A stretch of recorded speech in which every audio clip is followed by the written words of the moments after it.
अस्सलाम वालेकुम, नमस्कार, हाय दोस्तों, कैसे हैं आप लोग। तो मैं आज आप लोगों को बताने वाला हूं सऊदी अरब से कुछ ज़रूरी ख़बरें और कुछ बात इंडिया से, और कुछ यहाँ पे अभी इस हफ़्ते जो है तो कितने लोगों को गिरफ़्तार किया गया है, ये न्यूज़ है। और अकामा के हवाले से जो कई दिन से गर्दिश कर रहे हैं ख़बरें, जो कि जिसके बारे में मैंने भी 2 वीडियो में कुछ बताया है। तो चलिए, इससे पहले कि बात शुरू किया जाए, प्लीज़ चैनल को सब्सक्राइब कर दें और बेल आइकन को भी प्रेस कर दें ताकि आप तक किसी तरह की वीडियो की नोटिफिकेशन पहुँचती रहे। ठीक है, आइए सबसे पहले आज बात करते हैं इंडिया के हवाले से। तो जैसा कि आप लोगों को पता है, आज 27 मार्च है और 27 मार्च यानी कि आज से ही, आज के दिन से ही नॉर्मल इंटरनेशनल फ़्लाइट से जो है तो को रिज्यूम कर दिया गया है, यानी कि सस्पेंशन ख़त्म कर दिया गया है, जो कि 2 साल से भी ज़्यादा हो गया। यानी कि अगर से बात की जाए तो 23 मार्च 2020 को ये बैन हुई थी, कोरोना वायरस के केसेस बढ़ते हुए पूरी दुनिया में देखते हुए और इंडिया में भी। अब जो है तो 27 मार्च 2022 यानी कि 2 साल से भी कुछ ज़्यादा हो गया। उसके बाद जो है तो अब ये नॉर्मल फ़्लाइट से बैन हटा दिया गया है, जहाँ ये आप लोग ट्वीट भी देख सकते हैं सिंधिया साहब का। और ऐसे जो है तो खबर यही पहले से ही अपडेट आ चुका था। मैंने सोचा कि आज 27 तारीख है तो आज फिर से ये चीज़ बताता चलूँ, सऊदी अरब से कुछ खबरें बताता चलूँ कि आप लोग जैसे अकामा की बात जो सुन रहे हैं, बहुत दिन से गर्दिश कर रही है 6 साल 6 साल 6 साल। हालांकि जितनी बार भी ट्वीट आया है, चाहे सऊदी गज़ेट का हो, चाहे बात करें यहाँ पे हम उर्दू न्यूज़ की बात करते हैं, तो उर्दू न्यूज़ ने बहुत बार एक ही ट्वीट को ट्वीट किया है, एक ही खबर को, कि अभी मजलिस शूरा की तरफ से इसकी कोई ये नहीं किया गया है। मजलिस शूरा की तरफ से ही बताया गया है कि अभी ये जो है तो ज़ेर गौर है, अभी ऐसा कोई भी कानून नहीं आया है। लेकिन लोग जो है तो एक ही चीज़ को इस तरह ही करते हैं कि लोगों को और वरगला देते हैं, परेशान कर देते हैं। हालांकि परेशान होने की ज़रूरत नहीं है किसी को। अगर से ये इस तरह का कानून आएगा भी तो ऐसा नहीं है कि सभी को एक बैग जो है तो कहा जाएगा कि, यानी कि सवाल ये था कि चलो जो लोग नए हैं उनका तो 6 साल का टाइम है, यानी 6 साल पूरा होने के बाद अकामा तजदीद नहीं होगा, रिन्यूअल नहीं होगा, उनको जाना पड़ेगा। लेकिन जो लोग बहुत दिनों से हैं, यानी कि 6 साल से ऊपर जिनको हो गया है 10 साल 12 साल 20 साल 15 साल, उन लोगों का क्या होगा।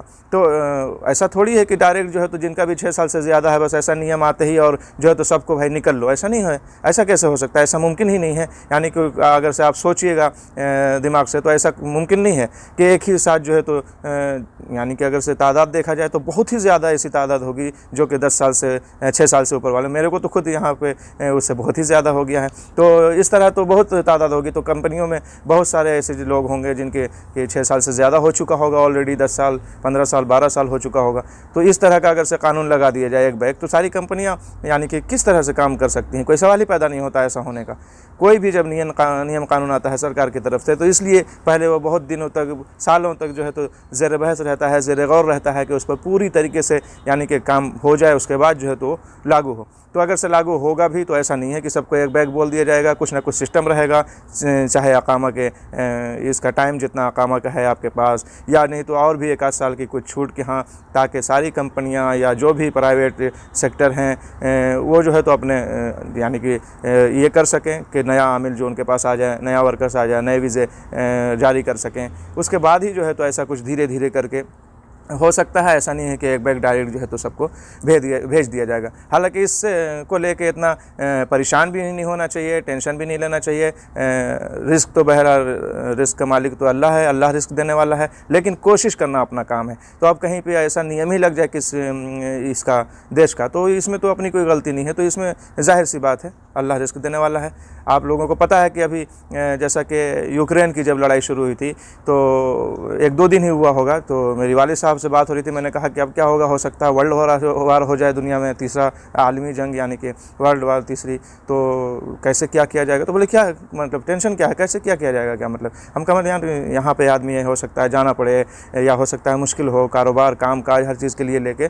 तो उन्होंने पता है क्या जवाब दिया, बोले कि इसके लिए टेंशन लेने की ज़रूरत नहीं है, अल्लाह वालों को ये सब नहीं सोचना चाहिए।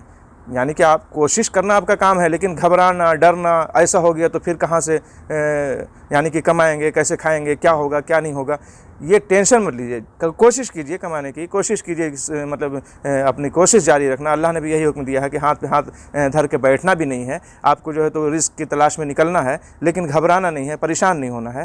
तो ये तो हालांकि ईमान के उस मुकाम पे, तो मैंने कहा कि मैं तो ईमान के उस मुकाम पे नहीं हूँ, मेरे को तो मतलब घबराहट हो जाती है, इसलिए मैंने कहा। लेकिन वालिद साहब का जवाब यही था कि इसमें घबराने की, अल्लाह वालों को घबराने की कोई ज़रूरत नहीं है, जब जो होगा देखा जाएगा। चलिए अब बात करते हैं सऊदी अरब ने जो है तो ऑन अराइवल वीज़ा फिर से जारी कर दिया है, अलाउ कर दिया है, जो कि ये कोरोना वायरस की वजह से जो पाबंदियाँ आयद हुई थी बहुत सारी, उसकी वजह से इसको भी मुअत्तल कर दिया गया था। लेकिन अब जो है तो ये ऑन अराइवल वीज़ा किन लोगों के लिए, अमेरिका, बरतानिया और शेंगन के लिए, यहाँ के लोग, और ख़ास करके यहाँ पे मेन बात यह है कि सिर्फ यहाँ के बाशिंदों के लिए नहीं, अगर से इन 3 कंट्रीज़ के वीज़ा आपके पास है तब भी आप जो है तो सऊदी अरब का ऑन अराइवल वीज़ा हासिल कर सकते हैं, वो भी पूरे 1 साल का, ठीक है। लेकिन अगर यानी कि दूसरे मुल्क वाले जिनके पास के इन 3 कंट्रीज़ के यानी कि अमेरिका, बरतानिया और शेंगन का वीज़ा है, उनके लिए एक शर्त है कि वो कम से कम इन कंट्रीज़ का एक बार दौरा कर चुके हों। यानी कि अगर से आप एक बार भी अमेरिका जा चुके हैं, बरतानिया जा चुके हैं, शेंगन जा चुके हैं,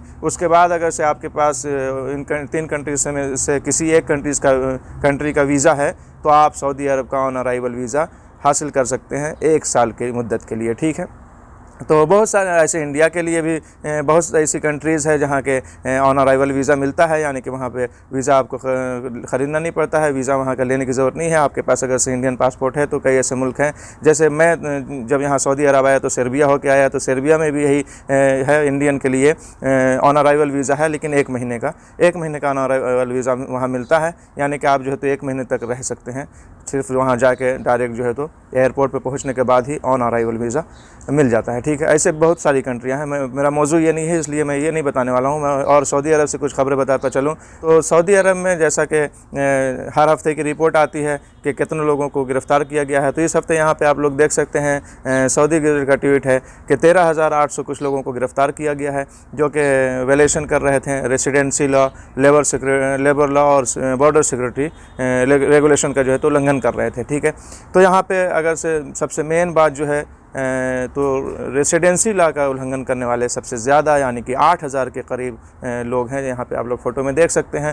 तो रेसिडेंसी यानी कि अकामा कानून के ख़िलाफ़ वर्जियाँ, तो इसमें बहुत से ऐसे लोग हैं जो जिनको हुरूफ है, यानी कि अपने कफ़िल के पास से भागे हुए हों, और भी बहुत तरीके का जो है तो अकामा लॉ का उल्लंघन, अकामा रेसिडेंसी लॉ का उल्लंघन होता है। तो इस तरह के जो लोग हैं और हर हफ्ते जो है तो इतनी तादाद में जो है तो लोग अरेस्ट होते हैं, जिसकी रिपोर्ट आती है। तो यहाँ पे मैंने अभी सऊदी गज़ट का ट्वीट शेयर कर दिया आप लोगों से। तो बहरहाल यही सब कुछ अपडेट थी सऊदी अरब से, जो मैंने सोचा कि शेयर करता चलूँ। चलते हैं, मिलेंगे नेक्स्ट वीडियो में। अपना ख्याल रखें, खुदा हाफिज़, बाय।